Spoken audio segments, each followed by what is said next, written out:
Assalamualaikum warahmatullahi wabarakatuh. Perkenalkan saya Fira Yuniar Dan saya Varianingsi dari Prodi Pendidikan Bahasa dan Sastra Indonesia kelas 3B. Pada kesempatan ini saya ingin mengajukan beberapa pertanyaan terkait pengalaman self-talk dan penggunaan afirmasi positif, khususnya dalam konteks remaja yang hidup dalam situasi keluarga yang tidak utuh atau broken home. Nah, pertanyaan ini saya ajukan untuk kebutuhan proyek UAS mata kuliah psikolinguistik yang membahas bagaimana self-talk dapat mempengaruhi kesehatan remaja. Dan saya harap jawaban yang diberikan nanti bisa membantu saya memahami proses berpikir, perasaan, serta penggunaan afirmasi positif dalam menghadapi kondisi tersebut. Terima kasih dan izinkan saya mulai bertanya.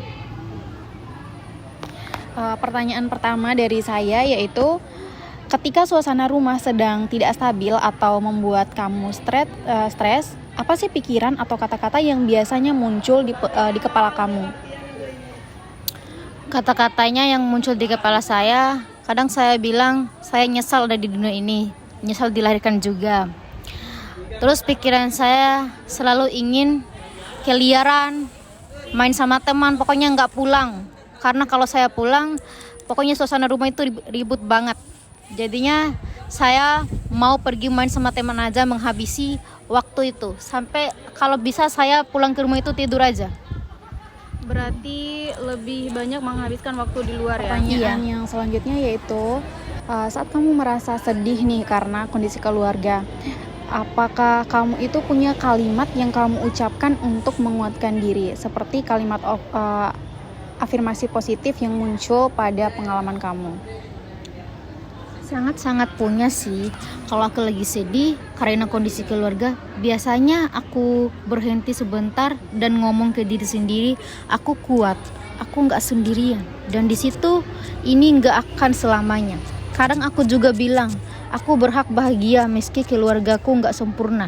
Kalimat-kalimat itu memang sederhana, tapi itu yang bikin aku merasa sedikit lebih tenang dan tetap bisa jalanin hari tanpa terlalu kepikiran. Udah terbiasa juga sih, karena udah sering banget. Berarti kalimat afirmasi positif itu sangat berguna buat kamu menguatkan diri. Iya. Oke, kita lanjut ke pertanyaan terakhir ya. Apa sih afirmasi positif yang paling membantu kamu bertahan dan tetap kuat menjalani hidup di tengah kondisi keluarga yang sulit? Aku mengambil afirmasi positifnya yang paling membuat aku bertahan. Aku memikirkan mungkin keluarga aku yang sekarang gagal, mungkin suatu saat aku mendapatkan keluarga yang lebih bahagia. Dari sekarang aku layak dicintai dan hidupku tetap berarti meskipun keluargaku tidak sempurna. Kalimat itu selalu kuulang-ulang ketika aku mulai merasa down atau merasa nggak punya tempat. Dengan bilang begitu ke diri sendiri, aku jadi ingat kalau kondisi keluargaku bukan potongan nilai diriku. Aku masih punya masa depan dan aku masih bisa menciptakan kebahagiaan dengan caraku sendiri. Oke, terima kasih ya atas jawabannya. Semoga ini bisa membantu kita memahami proses berpikir dan kegunaan self-talk dalam menguatkan diri dan menggunakan afirmasi positif. Terima kasih. Wassalamualaikum warahmatullahi wabarakatuh.